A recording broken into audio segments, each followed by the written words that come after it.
జై గురుదత్త. శ్రీ శంకర భగవత్పాద విరచిత ఆత్మ జ్ఞానోపదేశ విధి అనే సంస్కృత గ్రంథాన్ని అనుసరించి పూజ్యశ్రీ కుప్ప వెంకటకృష్ణమూర్తి గారు రచించిన తెలుగు గ్రంథంలోని 6వ భాగం వినబోతున్నారు. గ్రంథకర్త శ్రీ శ్రీ శ్రీ గణపతి సచ్చిదానంద స్వామివారి ప్రియ శిష్యుడు పూర్ణ విద్యానిధి పూజ్యశ్రీ కుప్ప వెంకటకృష్ణమూర్తి గారు ప్రస్తుతం అవధూత దత్తపీఠం శ్రీ గణపతి సచ్చిదానంద ఆశ్రమంలో విద్యాధికారిగా, భక్తిమాల సంపాదకులుగా పనిచేస్తున్నారు. ఆత్మ జ్ఞానోపదేశ విధి అంతర్భాగమైన మాయా వివరణములోని పంచమ వర్ణకమునందలి 33వ శీర్షిక కర్తృత్వ విచారణ ప్రస్తుతం ప్రశ్న సమాధానాల రూపంలో జరుగుతోంది. కర్తృత్వం ఇంద్రియాలలో ఉండగా అధ్యాస వల్ల మానవుడు ఆ కర్తృత్వాన్ని ఆత్మకు తగిలించుకుంటున్నాడు. అంటే ఒక ప్రశ్న తలెత్తింది. ఏమని? ఇంద్రియాలు జడాలు, జడాలకి కర్తృత్వం ఎలా చెప్తారు? అది కాక ఒకడు కర్త అంటే వాడు పనిచేసేందుకు వేరే సాధనాలు ఉండాలి. వీడు వడ్రంగి అంటే వాడి చేతిలో ఉలో రంపమో ఉండాలి. అలాగే ఇంద్రియాలు కర్తలు అంటే వాటి కింద పనిచేసే ఇంద్రియాలు వేరే ఉన్నాయి అని చెప్పాలి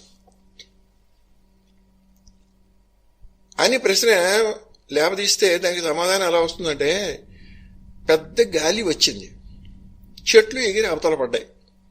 చెట్లను విసిరేసింది ఎవరు? గాలే కదా, అది జడవే కదా. చెట్లను విసిరేటప్పుడు దాని దగ్గర వేరే పనిముట్లు ఏమున్నాయి? అలాగే పెద్ద వరద వచ్చింది, కట్టలు తెగిపోయాయి, ఇళ్ళు కూలిపోయాయి. నీరే కదా ఇంత పని చేసింది, నీరు జడమే కదా. మరి దానికి వేరే సాధనాలు ఎక్కడ ఉన్నాయి? కనుక లోకానుభవాన్ని బట్టి జడ పదార్థములు కూడా కర్తలయ్యే అవకాశం ఉంది. అంతేకాక జడ వస్తువులు వేరే సాధనాలు లేకుండా కర్తలయ్యే అవకాశం ఉంది.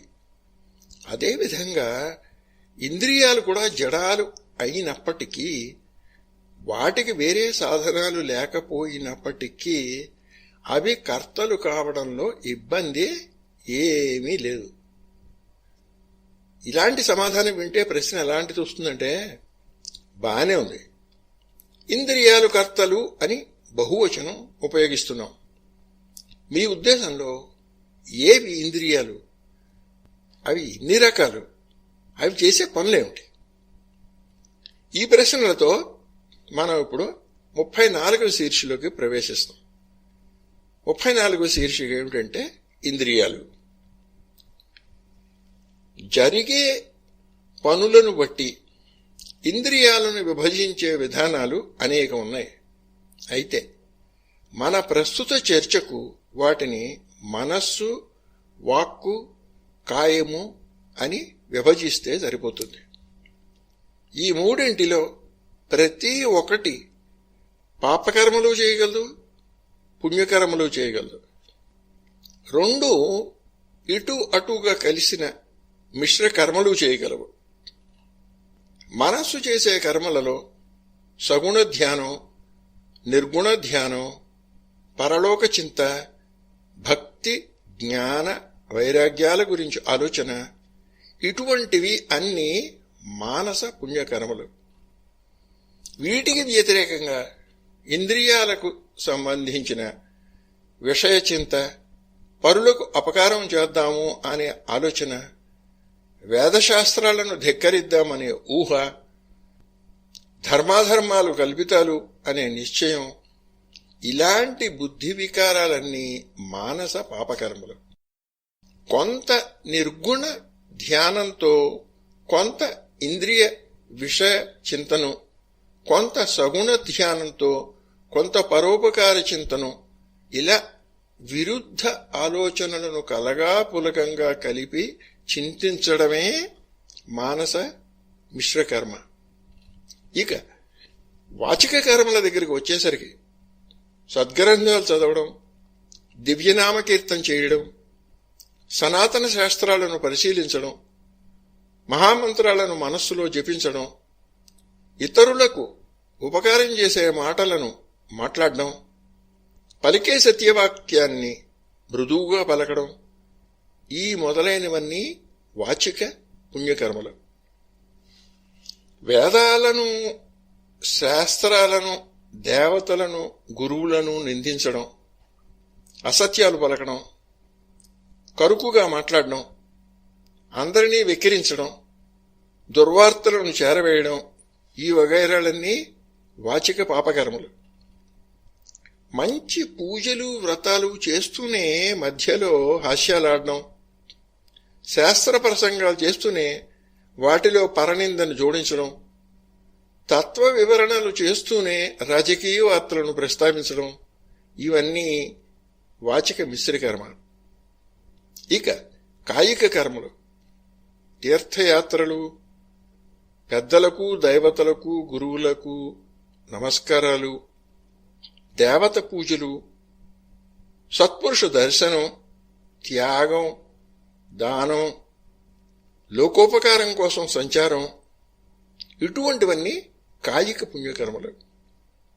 ఇతరులను పీడించడం, దొంగతనాలు చేయడం, దుస్సాంగత్యం వగైరాలన్నీ కాయిక పాపకర్మలు.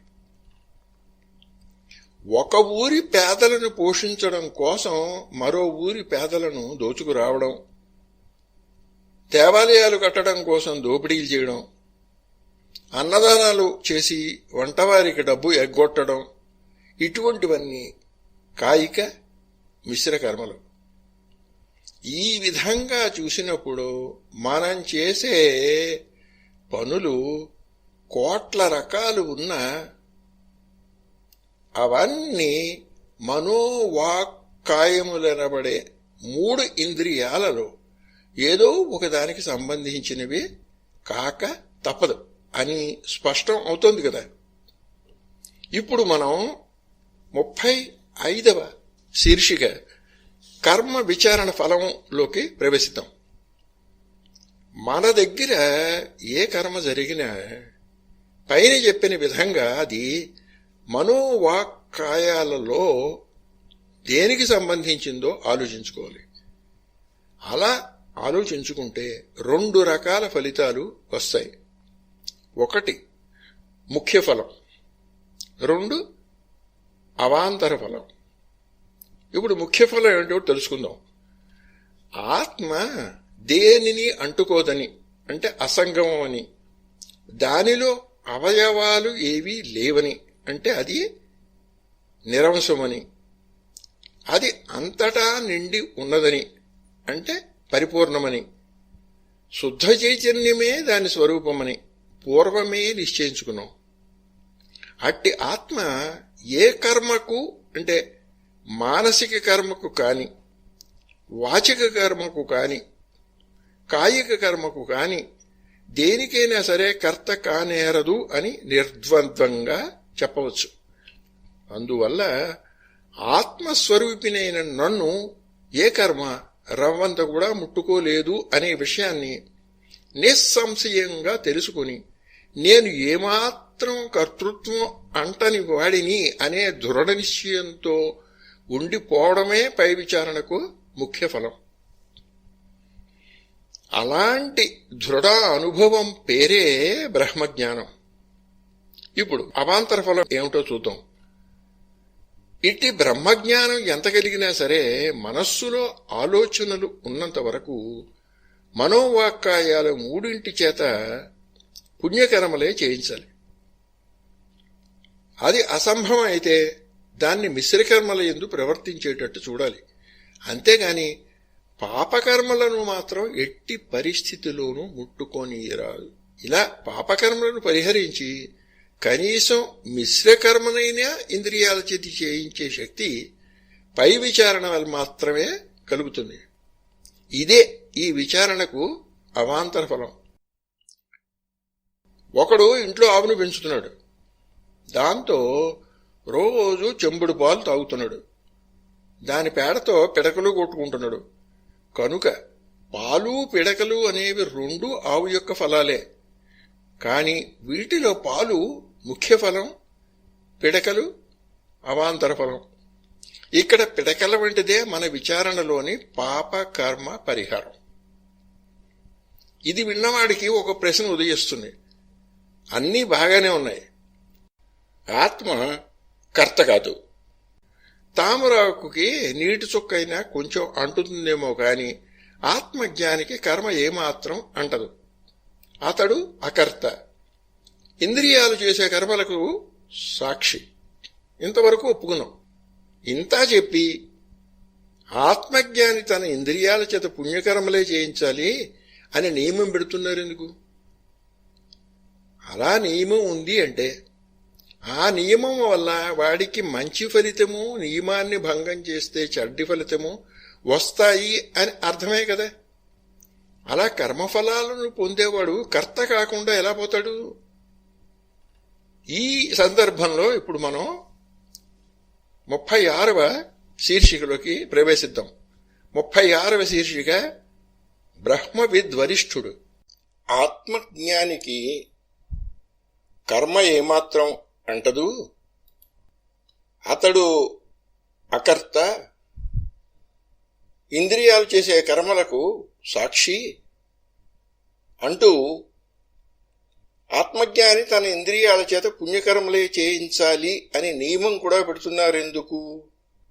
అదే కాక కర్మఫలాలను పొందేవాడు కర్త కాకుండా ఎలా పోతాడు అనే ప్రశ్న వచ్చింది కదా.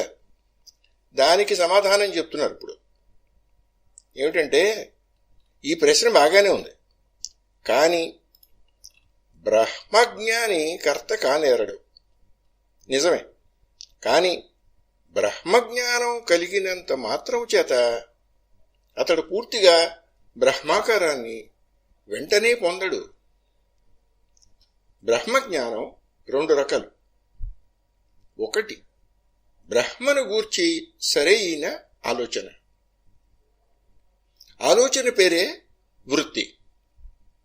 కాగా మొదటి రకం బ్రహ్మజ్ఞానం బ్రహ్మను గూర్చిన మనోవృత్తి.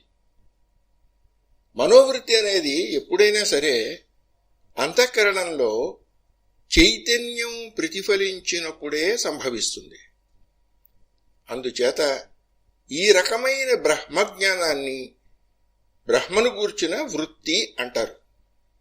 అదే బ్రహ్మ విషయిక వృత్తి.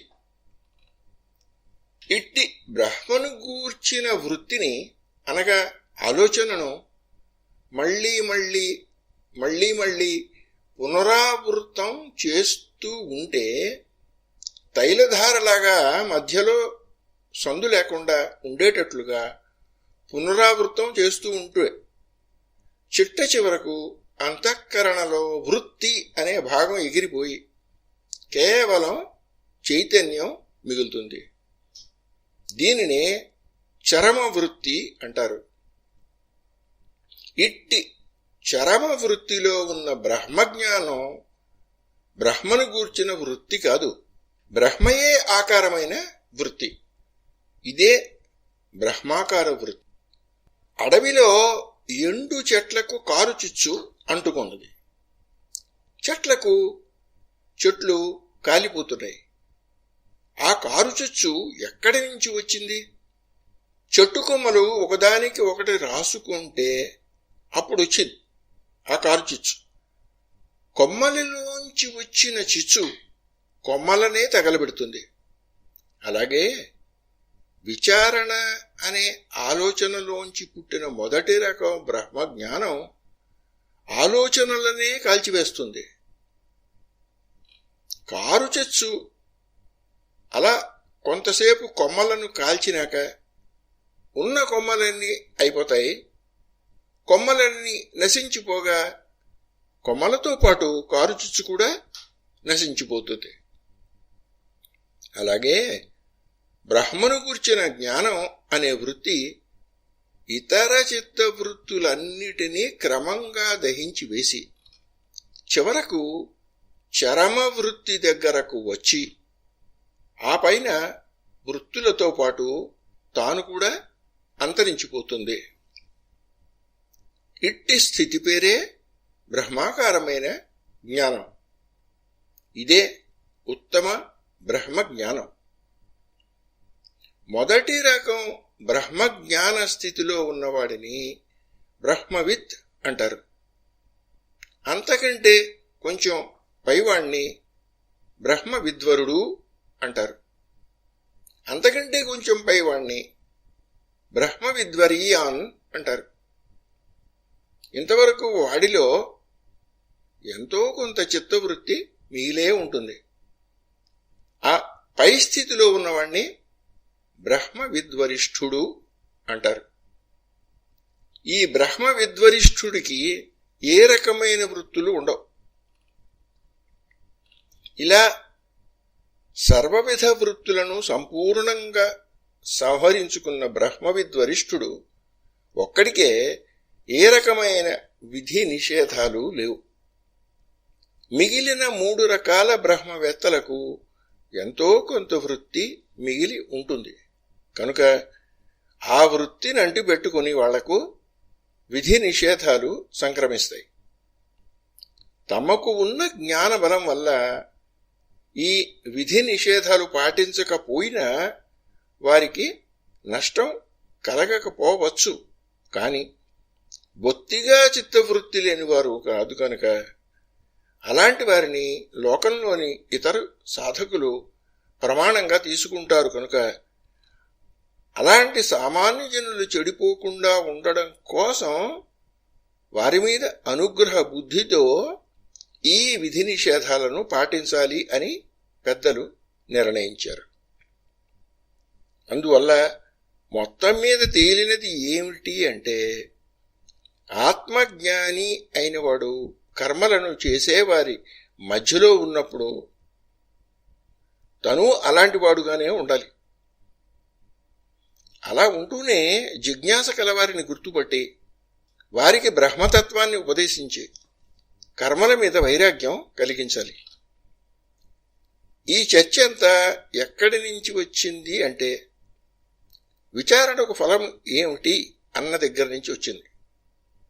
కాగా ఇప్పుడు తేలింది ఏమిటి అంటే ఇంద్రియాలదే కర్తృత్వం కానీ ఆత్మకు కర్తృత్వం ఎంత మాత్రమూ లేదు అని. ఈ సందర్భంలో మనం 37వ శీర్షికలోకి ప్రవేశిద్దాం. 37వ శీర్షిక ఆత్మ కారయిత కాగలడా. అయితే ఈ సందర్భంలో ఉదయించే ప్రశ్న ఏమిటి అంటే ఆత్మ కర్త కాకపోయినా కారయిత అంటే చేయించేవాడు కావచ్చు కదా. ఈ ప్రశ్నకి సమాధానం ఏమిటి వస్తుందంటే కారయిత అంటే చేయించేవాడు అంటే వాడు ఇంకొకడితో చెప్పి పని చేయిస్తాడు అన్నమాట. ఆత్మ కారయిత అయినట్లు అయితే కర్తలు ఇంద్రియాలు అని ఇదివరకే నిశ్చయం అయింది కనుక ఆత్మ ఇంద్రియాలను ప్రేరేపించి పనులను చేయిస్తోంది అని అర్థం వస్తుంది. అలా చెప్పేటట్లయితే ఆత్మకు ప్రేరేపించడం అనే వికారాన్ని అంటగట్టినట్లు అవుతోంది. ఆత్మకు ఏ వికారాలు అంటవు అని వేదంలో అనేక చోట్ల ఉంది. మనం వెనుకటి శీర్షికల్లో ఈ విషయం చెప్పుకున్నాం. కనుక ఆత్మకు ప్రేరకత్వాన్ని అంటగడితే ఆత్మ యొక్క నిర్వచనమే దెబ్బతింటుంది. మరొక చిక్కు కూడా ఉంది. మీరు చెప్పే కార్యతృత్వం అంటే చేయించేవాడితనం ఆత్మకు స్వభావ సిద్ధమా లేక ఆగంతుకమా అని విచారించాలి. అది ఆత్మకు స్వాభావికం అంటే ఆ గుణం ఆత్మ ఉన్నంత కాలము ఉండి తీరుతుంది. ఉదాహరణకి వెచ్చదనం నిప్పుకు స్వాభావికం. వెచ్చదనం నిప్పు ఉన్నంత కాలము ఉంటుంది కదా. ఆత్మకు కార్యతృత్వం కూడా అలాంటిదే అని మీరు అనేటట్లయితే అది ఎన్నటికీ పోనే పోదు. అది పోకపోతే ఆత్మకు దుఃఖంతో సంబంధం పోనే పోదు. అంటే మోక్షం ఎన్నటికీ రానే రాదు అని తేలుతుంది. ఇది ఎవరూ అంగీకరించిన విషయం కాదు. వేదము అంగీకరించదు, అనుభవజ్ఞులు అంగీకరించరు. నిజంగా మోక్షమే లేదు అనుకుంటే మనం ఇంత శ్రమపడి విచారణ చేయక్కర్లేదు. కనుక కార్యతృత్వం ఆత్మకు స్వాభావికం అనుకోవడం కుదరదు. ఇకపోతే ఆత్మకు కార్యతృత్వం స్వాభావికమే అని ఏదో రకంగా సాధిస్తే మరో చిక్కు కూడా వచ్చి పడుతుంది.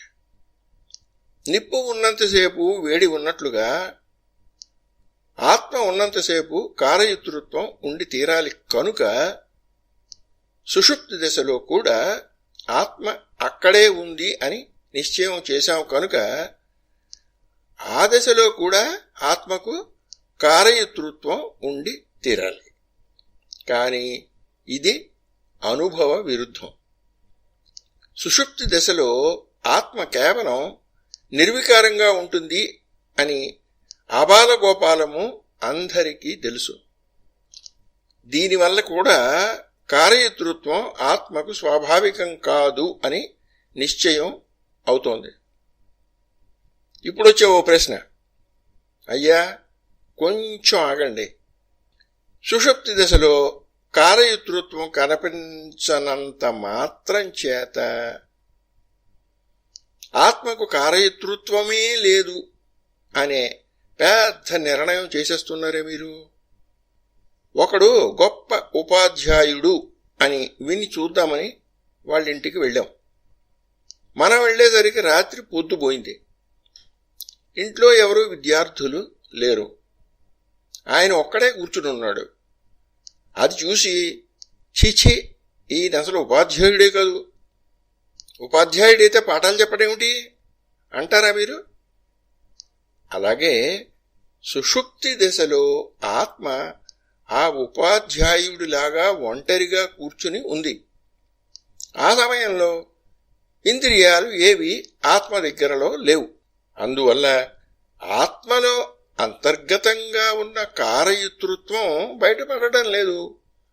అంత మాత్రం చేత ఆత్మకు కార్యతృత్వం అసలే లేదు అనడం బాగుండదు.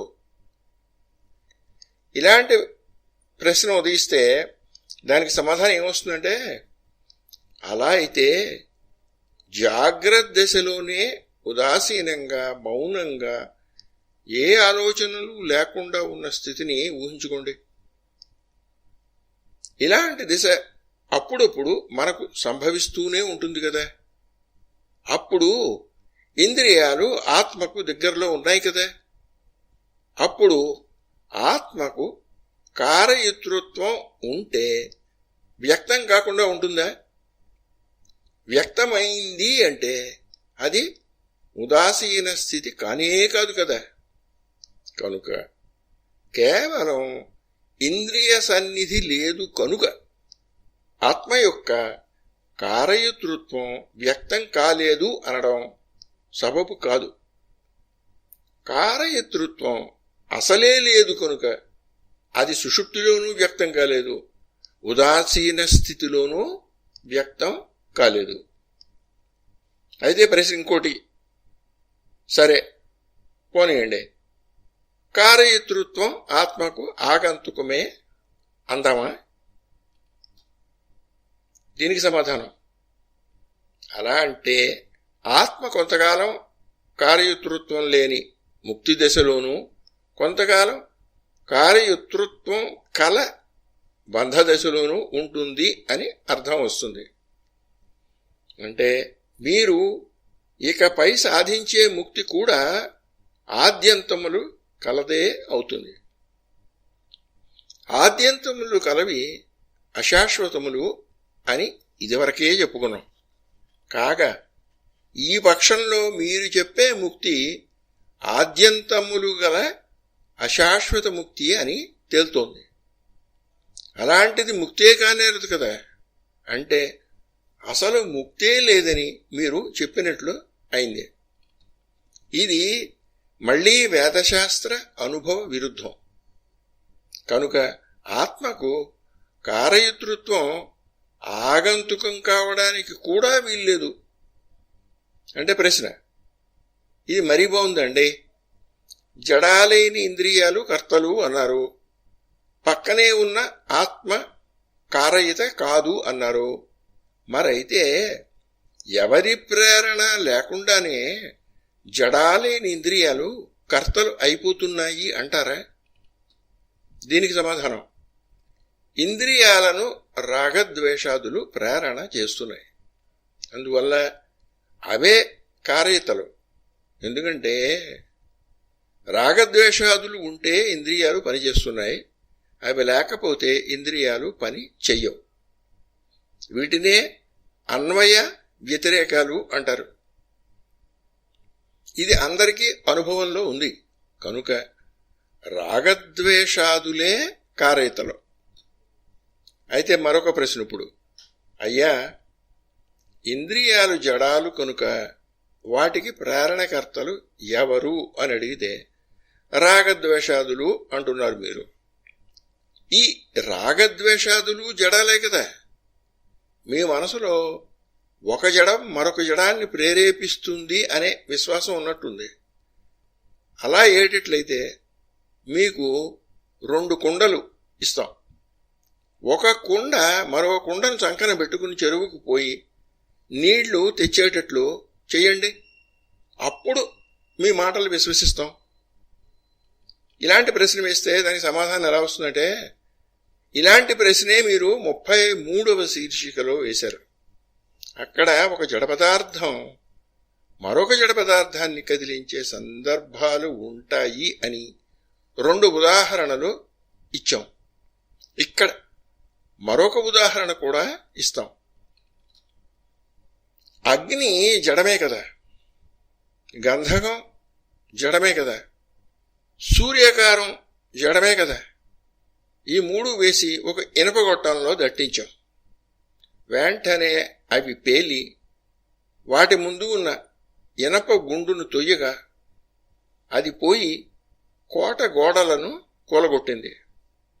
ఇక్కడ జడం కాందేది, జడాన్ని మరొక జడం ప్రేరేపించడం లేదా? అలాగే అచేతనాలైన రాగద్వేషాదులు మనోవాక్కాయాలనే ఇంద్రియాలను కదిలించడం కూడా అసంభవం ఏమీ కాదు. అయితే మరో ప్రశ్న, మీరు చెప్పేది అనుభవానికి అతకాలి. ప్రతి వేడికి నేను యుద్ధాలు చేయిస్తున్నాను, ఓట్లు వేయిస్తున్నాను, పంటలు పండిస్తున్నాను అంటూ నేను చేయిస్తున్నాను అని అనుభవం ఉంది. ప్రత్యక్షంగా ఉన్న ఈ అనుభవాన్ని కాదని ఏవో మెలికలు పెట్టి ఈ కారయతృత్వాన్ని రాగద్వేషాదులకు అంటగట్టడం న్యాయమా?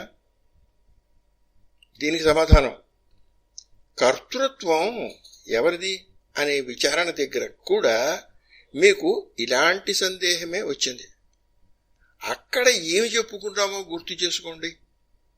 ఇంద్రియాలలో ఉన్న కర్తృత్వాన్ని అధ్యాస వల్ల ఆత్మకు అంటగడుతున్నామని అక్కడ చెప్పుకున్నాం. ఇక్కడి పరిస్థితి కూడా అదే. స్ఫటిక శివలింగం వెనకాల గులాబీ పువ్వు పెడితే ఆ లింగం కెంపు లింగంలాగా కనిపిస్తుంది. ఎందువల్ల? గులాబీ శివలింగానికి బాగా దగ్గరగా ఉండడం వల్ల ఆ లింగం స్వచ్ఛంగా ఉండి ప్రతిబింబించే స్వభావం కలది అవడం వల్ల శివలింగం వెనుక గులాబీ ఉంది అని మనకు తెలియకపోవడం వల్ల గులాబీలోని ఎర్రదనాన్ని మనమే శివలింగానికి అంటగట్టి అది కెంపు లింగం అని భ్రమిస్తూ ఉంటాం. ఇదే అధ్యాస. ఇదే రీతిగా రాగద్వేషాలు ఆత్మకు అతి దగ్గరగా ఉండడం వల్ల, రాగద్వేషాదుల గురించి మనం సరిగ్గా అవగాహన చేసుకుని ఉండకపోవడం వల్ల ఆత్మ స్ఫటికలింగం వలె అతి స్వచ్ఛమైనదవడం వల్ల రాగద్వేషాదులలోని కారయతృత్వం ఆత్మదే అని అధ్యాస వల్ల మనం భ్రమిస్తున్నాం. అందువల్లే నేను ఇళ్ళు కొట్టిస్తున్నాను, పొలం దున్నిస్తున్నాను అని ఇలా కారయతృత్వాన్ని అనుభవిస్తున్నట్లు అనిపిస్తోంది. ఇది అనిపించడమే కాని సత్యమైన అనుభవం కాదు. భ్రాంతి వల్ల ఉదయించిన అసత్య అనుభవాన్ని ఆధారం చేసుకుని నిర్ణయాలు చేయడం న్యాయం కాదు. అందువల్ల రాగద్వేషాదులదే కారయతృత్వం అని నిశ్చయించక తప్పదు. మరొక విషయం కూడా ఈ సందర్భంలో ప్రస్తావించుకోవాలి. పైన చెప్పుకున్న అధ్యాస ఉదాహరణలో గులాబీలోని ఎర్రదనాన్ని స్ఫటికలింగానికి ఆరోపించామే కానీ లింగంలోని స్వచ్ఛత్వాన్ని గులాబీకి ఆరోపించలేదు, అంటే అండగట్టలేదు. కానీ కొన్ని చోట్ల ఇటు అటు రెండు వైపులా ఆరోపణ జరిగిపోతూ ఉంటుంది. ఉదాహరణకి కుమ్మరివాడు అంటే ఇనప పనిముట్లు చేసేవాడు కొడవలికి పనికి వచ్చే ఇనప మొక్కను, కత్తికి పనికి వచ్చే ఇనప మొక్కను, బండి చక్రపు చట్రానికి పనికి వచ్చే ఇనప మొక్కను తెచ్చి కొలిమిలో వేసి బాగా కాల్చి బయటకు తీశాడు. అప్పుడే అక్కడికి వచ్చిన కుర్రవాడొకడు ఎర్రగా కణకణలాడుతున్న ఆ ముక్కలను చూసి, ఈ నిప్పు గుండ్రంగా ఉంది, ఈ నిప్పు పొడుగ్గా ఉంది, ఈ నిప్పు పొట్టిగా వంకరగా ఉంది అన్నాడు. అక్కడితో ఆగక కొంచెం పరిశీలించి చూసి, ఇవి ఇనప ముక్కలే కాని ఈ ఇనుము కాలుస్తోంది అన్నాడు. ఇక్కడ ఆ బాలుడు ఇనుములో గల పొడుగు, పొట్టి, గుండ్రం వగైరా గుణాలను నిప్పుకి ఆరోపించాడు. నిప్పులో గల కాల్చే గుణాన్ని ఇనుముకు ఆరోపించాడు. ఇలా రెండు పక్కల ఆరోపణ జరిగేదాన్ని అన్యోన్యాధ్యాస అని పిలుస్తారు. ఆత్మ రాగద్వేషాదుల విషయంలో జరిగేది అన్యోన్యాధ్యాసే.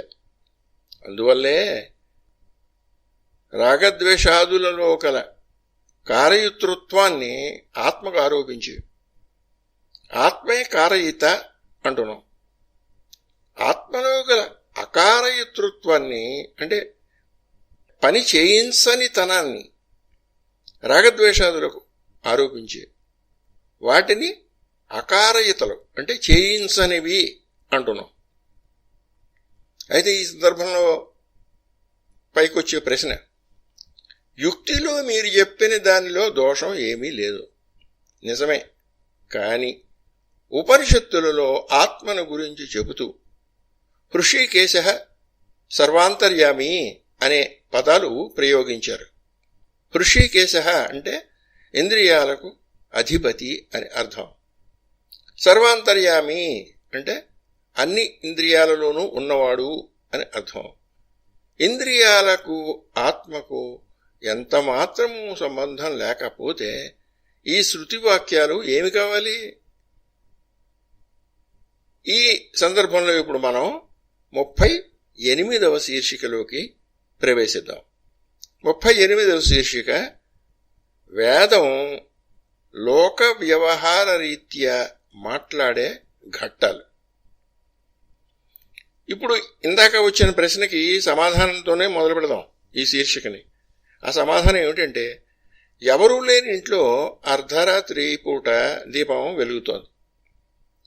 ఆ వెలుతురులో గూట్లో ఉన్న బంగారుపు గిన్నె కనిపించి దారేపోయే దొంగవాడు ఎత్తుకుపోయాడు. ఇక్కడ దొంగకు బంగారు గిన్నెను చూపించింది ఎవరు? దీపం. కనుక దొంగ చేత దొంగతనం చేయించిన కారయిత దీపం అని చెప్పాలి. అందువల్ల ఆ దీపానికి కూడా కొంత పాపం ఉంది అని చెప్పాలి. ఒప్పుకోవచ్చునా? ఒప్పుకొనేందుకు వీలు లేదు. ఆ దీపం ఈ దొంగ కోసం ప్రత్యేకంగా వెలగలేదు. అంతేకాదు, ఈ బంగారు గిన్నె కోసం కూడా ప్రత్యేకంగా వెలగలేదు. అంతేకాదు, ఏ వస్తువును గాని ప్రకాశింపచేయడం కోసం ఆ దీపం ప్రత్యేకంగా ఏ పని చేయలేదు. ప్రకాశించడం దాని స్వభావం. అది అలా ప్రకాశిస్తూనే ఉంటుంది. అది ప్రకాశించే సమయంలో దాని పరిధిలో ఒక వస్తువు, ఒక చూచేవాడు ఉంటే ఆ వస్తువు ఆ చూచేవాడికి కనిపిస్తుంది. ఆ ఇద్దరిలో ఏ ఒకళ్ళు లేకపోయినా దీపం అక్కడ ఉన్నా కూడా ఏ వస్తువు ఏ ద్రష్టకు కనిపించదు. ఈ వస్తువులను కాని ఈ ద్రష్టను కాని తన పరిధిలోకి తెచ్చుకునేందుకు కాని బయటకు గెంటేందుకు కాని దీపం కృషి చెయ్యదు. అందువల్ల దీపానికి ఏ పాపము ఏ పుణ్యము అంటేందుకు వీలు లేదు. అయినా కూడా దీపం ఉంటేనే దొంగకు బంగారుపు గిన్నె కనిపిస్తుంది. కనుక దొంగకు బంగారుపు గిన్నెను దీపం చూపించింది అని సామాన్యపు మాటగా లోకులు వ్యవహరిస్తూ ఉంటారు. అంటే దీపానికి దొంగకు ఎంతో కొంత సంబంధం ఉన్నట్లు లోకులు వ్యవహరిస్తూ ఉంటారు. అలాగే సూర్యుడు అస్తమించి రాత్రి అయిపోతే అందరూ కదలకుండా నిద్రపోతారు. సూర్యుడు వస్తే లేచి పాపాలో పుణ్యాలో చేస్తూ ఉంటారు. కనుక పనులు చేయించేవాడు సూర్యుడు అనే వ్యవహారం ఏర్పడుతూ ఉంటుంది. అంత మాత్రం చేత జనుల పాపపుణ్యాలు కాని వాటి ఫలితాలు కాని సూర్యుడికి అంటగట్టడం సాధ్యం కాదు. సూదంటురాయి గుండు సూదిని ఆకర్షించింది అన్నాం. ఇక్కడ సూదిని ఆకర్షించే గుణం సూదంటురాయిలో లేదు అని చెప్పడం కష్టసాధ్యం. అందుచేత సూదంటురాయికి ఆకర్షణ కర్తృత్వం పట్టింది అని అనిపిస్తూ ఉంటుంది. సూదంటురాయిలో ఆకర్షించే స్వభావం ఉన్నమాట నిజమే. కానీ గుండు సూదిని గుంజడానికి సూదంటురాయి చేసిన ప్రత్యేకమైన కృషి ఏమైనా ఉందే అని ఆలోచిస్తే ఏమీ కనిపించదు. అందుచేత దీపం విషయంలో లాగానే ఇక్కడ కూడా సూదంటురాయికి సూదికి గల సంబంధం కేవలం వ్యావహారికమే అని చెప్పక తప్పదు. ఇలాగే ఆత్మకు ఇంద్రియాలకు నిజమైన సంబంధం లేకపోయినా ఆత్మ యొక్క సన్నిధి ఉంటేనే ఇంద్రియాలు పనిచేస్తాయి. కనుక ఆత్మను ఇంద్రియాలకు అధిపతి హృషికేశ అని, ఆత్మ ఇంద్రియాలలో వ్యాపించి ఉన్నది సర్వాంతర్యామి అని వేదం లోక వ్యవహార రీత్యా వర్ణిస్తోంది అని మనం అర్థం చేసుకోవాలి. ఈ విధంగా రకరకాల యుక్తులతో, ప్రమాణ వాక్యాలతో, ఉదాహరణలతో ఆత్మ అనగా నేను కర్తను కాని కారయితను కాని కాదు అని నిశ్చయం అవుతోంది. తర్కం నిశ్చయిస్తోంది. అనుభవం మాత్రం అందను అంటోంది. ఎందువల్ల? ఈ కారణం తెలుసుకోవడానికి మనం 39వ శీర్షిక భావనాత్రయంలోకి ప్రవేశిద్దాం. నేనే పరమాత్మను అనేదే ఉన్న సత్యం. కానీ ఇప్పుడు మనం ఉన్న స్థితి దీనికి పూర్తిగా తల్లకిందులు. అంటే నేను పరమాత్మను ఎంత మాత్రమూ కాదు అనేదే మన ప్రస్తుత భావన. ఇది ఉన్న యథార్థ స్థితికి పూర్తిగా తల్లకిందులు భావన కనుక దీన్ని విపరీత భావన అంటారు. విపరీతము అంటే తల్లకిందులు. ఈ స్థితిలో ఉండగా కొందరు పెద్దల సాంగత్యం వల్ల మన ప్రస్తుత భావన సరికాదు అని తెలుస్తుంది. కానీ ఒప్పుకు బుద్ధి కాక వాదిస్తాం, అంటే హేతువులను పరిశీలిస్తాం. ఆ పరిశీలనలో మన వాదం ఓడిపోతుంది. అయినా ఇదేమిరా, నేను వేరు, ఈ లోకం వేరు, ఆ పరమాత్మ వేరు అని ఇంత స్పష్టంగా అనుభవంలో ఉంటే వీళ్ళు కాదు అని సిద్ధాంతీకరిస్తున్నారేమిటి అన్న సందేహం మన హృదయ నాడులను పట్టుకుని వేళ్లాడుతూనే ఉంటుంది. ఇది అసంభవం అని లోపల గోల బయలుదేరుతూనే ఉంటుంది. ఇట్టి స్థితి పేరు అసంభావన. ఈ దశలో గ్రంథాలలో ఏముంది, వివిధ దేశాలలో పెద్దలేం చెప్పారు, సాధన బాగా చేసిన వారి అనుభవాలు ఎలా ఉన్నాయి అని ఇలా విస్తారంగా అన్వేషణ మొదలు పెడతాం. ఇన్ని రకాల అన్వేషణలలో సాక్షాత్ పరమేశ్వరుడు నుంచి ఆవిర్భవించిన వేదాల పరిశీలనలే ఎక్కువ ప్రయోజనకారిగా మనకు నిరూపణ అవుతుంది.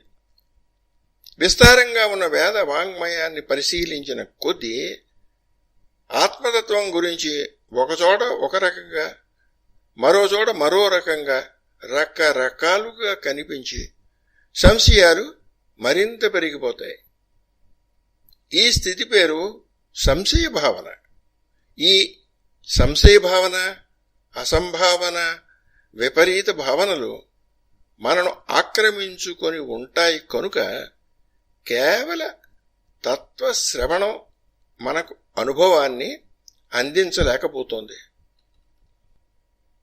నిజానికి సత్యమైన జ్ఞానం అగ్ని వంటిదే. అది అజ్ఞానమనే గడ్డిని అవలీలగానే కాల్చగలదు. కానీ కొందరు మంత్రప్రయోగాలు, మణిప్రయోగాలు, ఔషధి ప్రయోగాలు చేస్తే నిప్పు బ్రహ్మాండంగా జ్వలిస్తున్న ఎదురుగా ఉన్న గడ్డి పూసను కూడా కాల్చలేదు. అగ్నికి మణి, మంత్ర, ఔషధులు ఎలాంటివో తత్వానుభవానికి సంశయభావన, అసంభావన, విపరీత భావనలు అటువంటివి. మనకు జన్మతో సంక్రమించిన వరుస విపరీత భావన, అసంభావన, సంశయభావన అయినప్పటికీ అంతఃపురంలో ఉన్న రాజును పట్టుకోవాలంటే ముందుగా ప్రాకారాలను, ఆ తరువాత రాజప్రసాదాలను, ఆ తరువాత భవన ద్వారాలను ఛేదించినట్లు తత్వాన్వేషకుడు ముందుగా సంశయ భావనను ఛేదించాలి. ఆ పైన అసంభావనను, విపరీత భావనను వరుసగా జయించాలి. ఇప్పుడు ఈ సంశయ భావన అంటే ఏమిటో చూద్దాం. సంశయ భావనలో వేదాల నిశ్చయం ఏది అనేది ముఖ్యమైన ప్రశ్న. వేదాలు అంటే ఈ సందర్భంలో వేదాలలోని తత్వ ప్రతిపాదన చేసే భాగాలు. వాటి పేరే ఉపనిషత్తులు. వీటి తాత్పర్యం ఏమిటి అని ఇప్పుడు మన ప్రశ్న. అసలు తాత్పర్యం అంటే ఏమిటి? ఇప్పుడు 40వ శీర్షిక తాత్పర్యంలోకి ప్రవేశిద్దాం. మన ఇంటికి ఒక చుట్టం వచ్చాడు. ఆ సమయానికి మన ఇంట్లో 10 ఏళ్ల పిల్లవాడికి కొత్తగా జ్వరం వచ్చి తగ్గింది. వచ్చిన పెద్ద మనిషి రకరకాల పిండి వంటలు తెచ్చి ప్రేమగా పిల్లవాడి చేతిలో పెట్టాడు.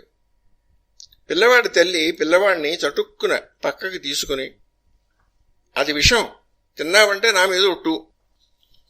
ఇక్కడ అది విషం అనే వాక్యానికి అర్థం ఏమిటి? ఆ పిండి వంటలు విషం కావని ఆ తల్లికి తెలియదా?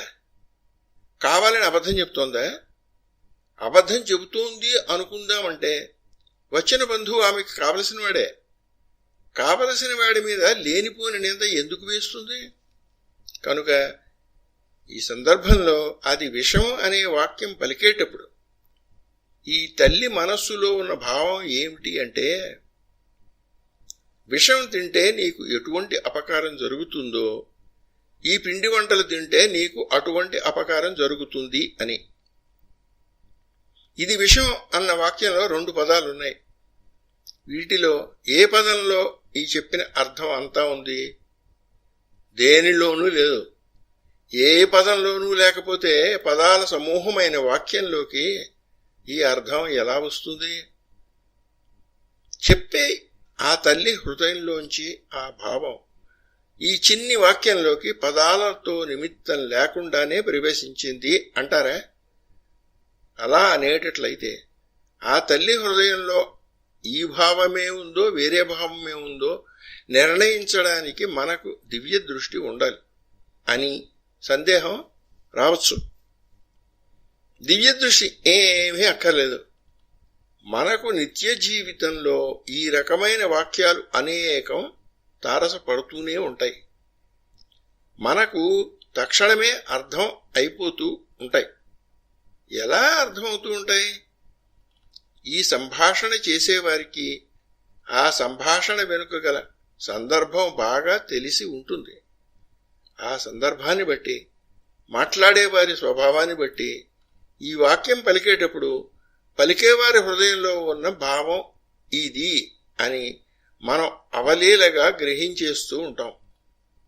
పలికేవాడి హృదయంలో గల భావానికే తాత్పర్యము అని పేరు.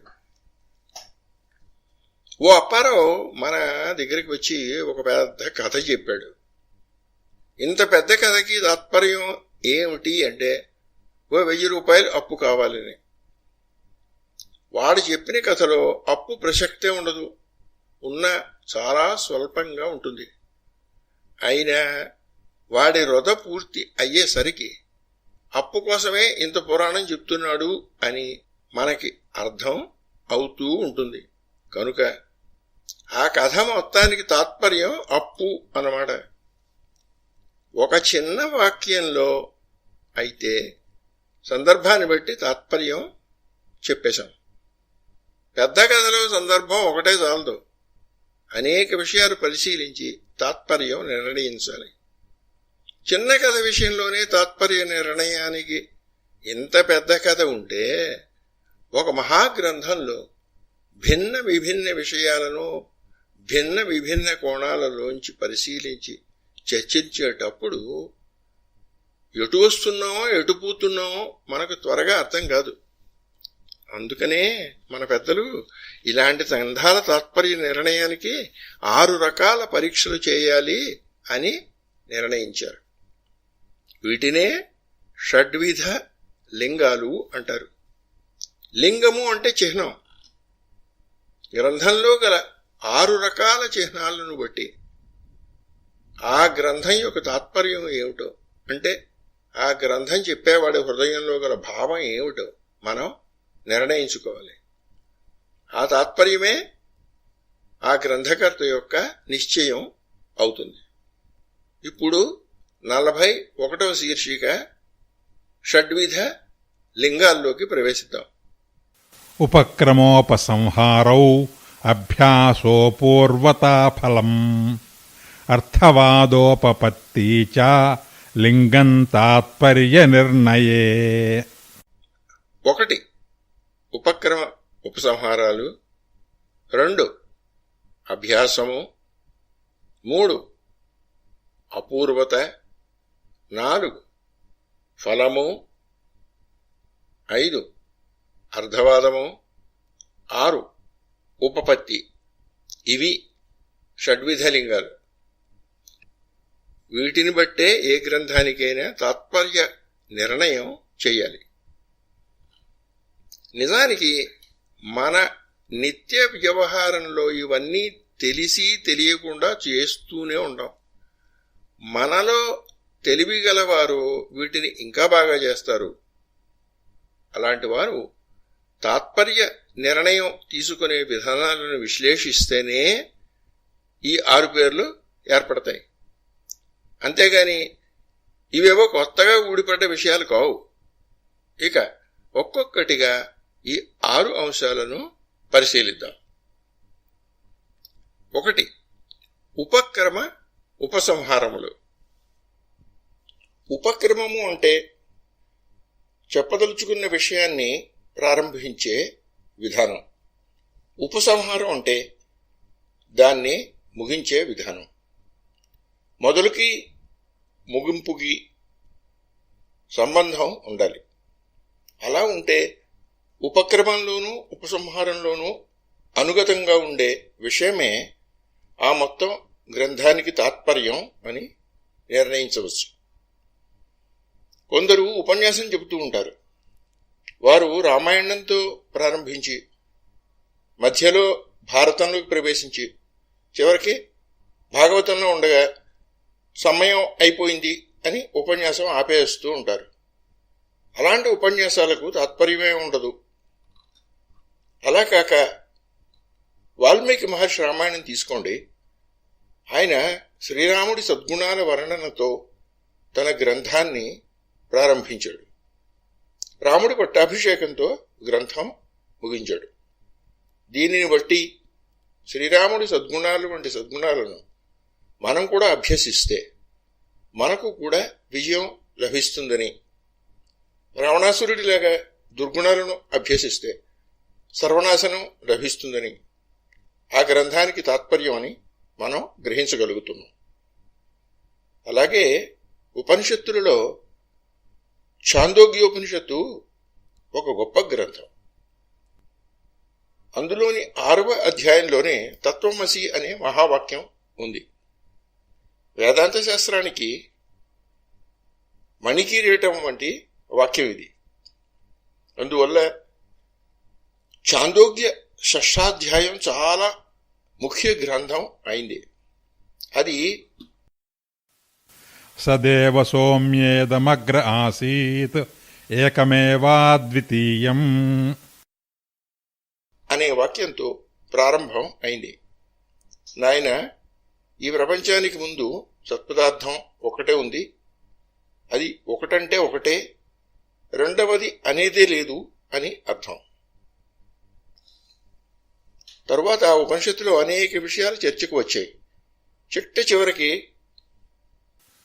ఐతదాత్మ్యమిదగుం సర్వం తత్సత్యం స ఆత్మా తత్వమసి శ్వేతకేతో అని ముగింపులో ఉంది. ఈ కనిపించే ప్రపంచం అంతా ఆ మొట్టమొదటి సత్స్వరూపమే. ఆ సత్తు సత్యమైనది, అదే ఆత్మ. ఓ శ్వేతకేతు, ఆ సత్తే నీవు అని అర్థం. సత్పదార్థంతో ఉపక్రమం అయ్యి మళ్ళీ దానితోనే ముగింపు జరుగుతోంది కనుక ఈ గ్రంథంలో అనుగతంగా ఉన్నది సత్పదార్థం. అందువల్ల ఆ సత్ నీవే అని చెప్పడమే ఈ గ్రంథానికి తాత్పర్యం అని మనకు నిశ్చయం అవుతుంది. ఈ రకమైన గుర్తునే ఉపక్రమోపసంహారలింగము అంటారు. 2వ అంశం అభ్యాసం. అభ్యాసము అంటే చెప్పిన మాటే మళ్ళీ 2-3 సార్లు చెప్పడం. కొడుకు తప్పనిసరి పని మీద కల్లోలిత ప్రాంతాలకు ప్రయాణం చేయవలసి వచ్చింది అనుకోండి. తండ్రి జేబులో డబ్బు జాగ్రత్త, కొత్త వారిని నమ్మి నువ్వు సూట్ కేసు వారికి అప్పచెప్పి అటు ఇటు తిరగవద్దు, జేబులో డబ్బు జాగ్రత్త, జేబు దొంగలుంటారు జాగ్రత్త అని ఇంకా చాలా చెబుతూ ఉంటాడు. దీనిలో జేబులో డబ్బు గురించి ఆయన ఎక్కువ సార్లు ప్రస్తావిస్తున్నాడు. దాన్ని బట్టి ఏది ఎలా పోయినా జేబులో డబ్బు జాగ్రత్తగా ఉంటే ఎలాగో అలా కార్యం చక్కబెట్టుకుని రావచ్చు అనేది ఆ తండ్రి మనసులో ఉన్న తాత్పర్యం అని మనకి అర్థం అవుతుంది. ఇలా పునరుక్తి వల్ల తాత్పర్య గ్రహణం జరిగితే ఆ పునరుక్తిని అభ్యాసము అంటారు. ఇందాక చెప్పుకున్న ఛాందోగ్యోపనిషత్తు ఉదాహరణలోనే తత్వమసి అనే వాక్యం 9 సార్లు పునరావృత్తమైంది. తత్ అంటే సృష్టికి పూర్వం అద్వితీయంగా ఉన్న ఆ సత్పదార్థం. త్వం నీవే అసి అయి ఉన్నావు అని ఆ వాక్యానికి అర్థం. తండ్రి ఈ వాక్యం మొదటిసారిగా చెప్పినప్పుడు కుమారుడైన శ్వేతకేతువుకి విశ్వాసం కలగక సందేహం వెలిబుచ్చాడు. తండ్రి ఆ సందేహానికి సమాధానం చెప్పి మళ్లీ తత్వమసి అని ప్రతిపాదించాడు. ఇలా ఈ ఉపనిషత్తులో తత్వమసి అని 9 సార్లు ప్రతిపాదన జరిగింది.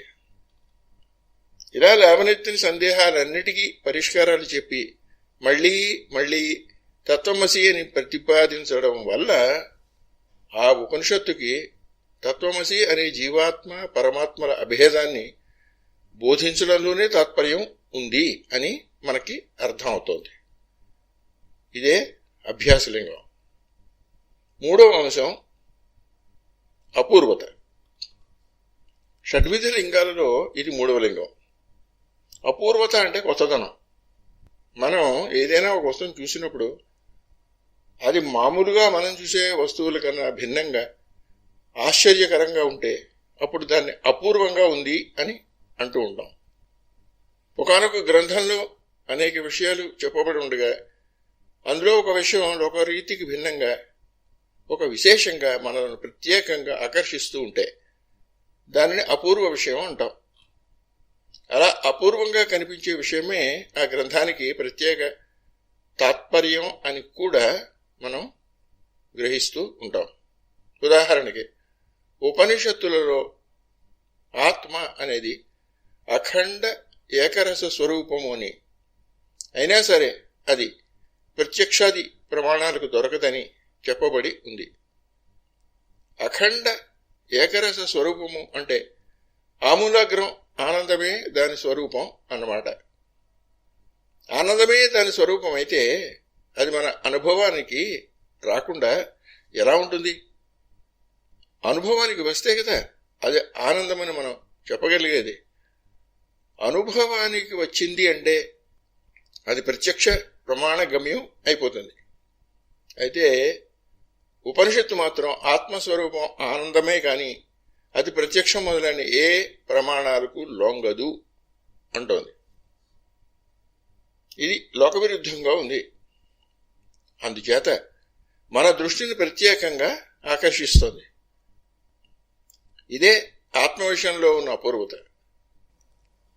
సామాన్యంగా లోకంలో మనం ఏదైనా విషయాన్ని తెలుసుకోవాలి అంటే ప్రత్యక్ష ప్రమాణం చేత కానీ లేదా ప్రత్యక్ష అనుమానాలతో కలిపి కానీ లేదా ఇతర ప్రమాణాలు ఒకటో రెండో అంతకన్నా ఎక్కువ కలిపి కానీ తెలుసుకుంటూ ఉంటాం. ఉదాహరణకి ఎదురుగుండా ఉండే చెట్టును చూడాలి అంటే కన్ను చాలు. ఇది ప్రత్యక్ష ప్రమాణం. దూరంగా ఉన్న కొండ మీద పొగను చూసి అక్కడ నిప్పు ఉంది అని ఊహిస్తే అది అనుమాన ప్రమాణం. యజ్ఞ యాగాదులు చేస్తే స్వర్గం వస్తుంది అన్న జ్ఞానం శబ్ద ప్రమాణం. అయితే ఈ బ్రహ్మను గూర్చిన వాక్యాలు వేదంలో ఉన్నాయి. వాటిని వినగా బ్రహ్మను గూర్చిన పరోక్ష జ్ఞానం కలుగుతుంది. దీనిని శబ్ద ప్రమాణం అంటారు. శబ్ద ప్రమాణం చేత పరోక్ష జ్ఞానం కలిగాక మనన నిధి ధ్యాసలు చేయగా పరబ్రహ్మ జ్ఞానం కలుగుతుంది. అంటే మనస్సు యొక్క సహకారంతో శబ్ద ప్రమాణం పరబ్రహ్మ జ్ఞానాన్ని మనకు కలిగిస్తుంది అన్నమాట. ఇది బ్రహ్మ పదార్థంలో ఉన్నటువంటి ఒక అపూర్వత. పరబ్రహ్మలో మరొక అపూర్వత కూడా ఉంది. లోకంలో కొన్ని వస్తువులు స్వయం ప్రకాశములు అని ప్రసిద్ధి పొంది ఉన్నాయి. ఉదాహరణకి సూర్యబింబం. ఇలా ప్రసిద్ధి ఉన్నప్పటికీ అవి పరమార్థంగా స్వయం ప్రకాశములు కావు. వాటి యొక్క ప్రకాశ గుణం కూడా పరబ్రహ్మం యొక్క ప్రకాశం మీదే ఆధారపడి ఉంటుంది. పరబ్రహ్మ యొక్క ప్రకాశం ఒక్కటి మాత్రమే నిజమైన స్వయం ప్రకాశం. ఇది కూడా పరబ్రహ్మలోని అపూర్వతే.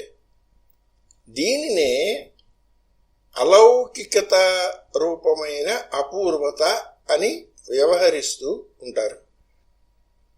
బ్రహ్మ యొక్క ఈ అపూర్వత లక్షణాన్ని ఛాందోగ్యోపనిషత్తు ఒక చిన్న కథ ద్వారా వివరించింది. ఉద్దాలకుడు అనే తండ్రి శ్వేతకేతువు అనే తన కొడుకుకి పరబ్రహ్మతత్వం గురించి చెబుతూ, పరబ్రహ్మ సర్వత్రా వ్యాపించి ఉన్నప్పటికీ అది ఏ ప్రమాణానికి దొరకదు, కంటికి చెవికి ఏ జ్ఞానేంద్రియానికి దొరకదు, మనసుకు కూడా దొరకదు అని చెప్పాడు. పుత్రుడికి ఇది నమ్మబుద్ధి కాలేదు. బ్రహ్మ పదార్థం నిజంగా అంతటా వ్యాపించి ఉంటే అది ఏ ఇంద్రియానికి దొరకకుండా ఎలా ఉంటుంది అని ఆ కుర్రవాడు వాదించాడు. అప్పటికే బాగా చీకటి పడింది. తండ్రి ఆ పూటకి ఉపదేశం చాలిస్తూ ఒక మంచి పాత్రలో నీళ్లు తీసుకురమ్మన్నాడు. కొడుకు తెచ్చాక 2 పెద్ద పెద్ద ఉప్పురాళ్ళు దాంట్లో పడవేయమన్నాడు. నీటిలో పడ్డాక కూడా దీపపు కాంతిలో ఉప్పురాళ్ళు స్పష్టంగా కనిపిస్తూనే ఉన్నాయి. తండ్రి ఆ పాత్ర మీద మూత పెట్టించి ఆవలించి రేపు మాట్లాడుకుందాము అని చెప్పి లేచి వెళ్ళిపోయాడు. మర్నాడు నిత్యానుష్ఠానాలు అయినాక తండ్రి కొడుకులు మళ్ళీ సమావేశం అయ్యారు. తండ్రి ఆ మూత తీసి, నిన్న వేసిన ఉప్పురాళ్ళు బయటికి తీ అన్నాడు. శ్వేతకేతువు మూత తీసి చూడగా ఉప్పురాళ్ళు కనిపించలేదు. నీళ్లలో వేళ్లు పెట్టి తడివి చూశాడు. అయినా ఏమీ చేతికి తగలలేదు. తండ్రి నవ్వుతూ, ఒక నీటి బొట్టు నోట్లో వేసుకో అన్నాడు. శ్వేతకేతువు నీటి బొట్టు నోట్లో వేసుకుని ఉప్పగా ఉంది అన్నాడు. తండ్రి ఆ గిన్నెలో గల నీళ్లను ఈ మూల ఆ మూల మధ్యలో కింద పైన తలోచోటు నుంచి తలోచుక్క తీసి క్రమంగా రుచి చూడు అన్నాడు. ఎక్కడ చూసినా నీరు ఉప్పగానే ఉంది. దీన్ని బట్టి నువ్వు ఏం గ్రహించవో చెప్పు అన్నాడు తండ్రి. నిన్న నేను నీళ్లల్లో వేసిన ఉప్పురాళ్ళు ఇప్పుడు ఈ నీరెంతా వ్యాపించి ఉన్నాయి అని తెలిసింది అన్నాడు కొడుకు. అప్పుడు తండ్రి ఇలా చెప్పాడు, అవును, ఉప్పు నీరు అంతా వ్యాపించే ఉంది. అయినా నీ కన్ను గాని నీ చెయ్యి గాని దాన్ని తెలుసుకోలేకపోయాయి. నీ నాలుక మాత్రం దాన్ని తెలుసుకోగలిగింది. అదేవిధంగా ఈ దేహేంద్రియాది సముదాయం మొత్తంలో ఆత్మసత్తా సర్వత్రా వ్యాపించే ఉంది. అయినా కూడా ఇంద్రియాలు ఏవి దానిని గ్రహించలేవు. దానిని మనం వేదరూపములైన ఆప్త వాక్యాల ద్వారా మాత్రమే గ్రహించగలం అని ఇలా చెప్పాడు తండ్రి. ఇదిగో ఇదే పరబ్రహ్మతత్వంలోని అలౌకికతారూపమైన అపూర్వత. ఇలాంటి అపూర్వత లక్షణం ఆత్మ పదార్థంలో ఉంది అని ఉపనిషత్తు చెబుతోంది కనుక ఇంద్రియాతీతమైన సద్వస్తువే పరమార్థ సత్యము అని చెప్పడమే ఈ ఉపనిషత్తుకు తాత్పర్యం అని ఈ అపూర్వతాలింగం వల్ల మనకు అవగతం అవుతుంది. ఇప్పుడు 4వ అంశం ఫలము అనే విషయంలోకి ప్రవేశిద్దాం. జై గురుదత్త.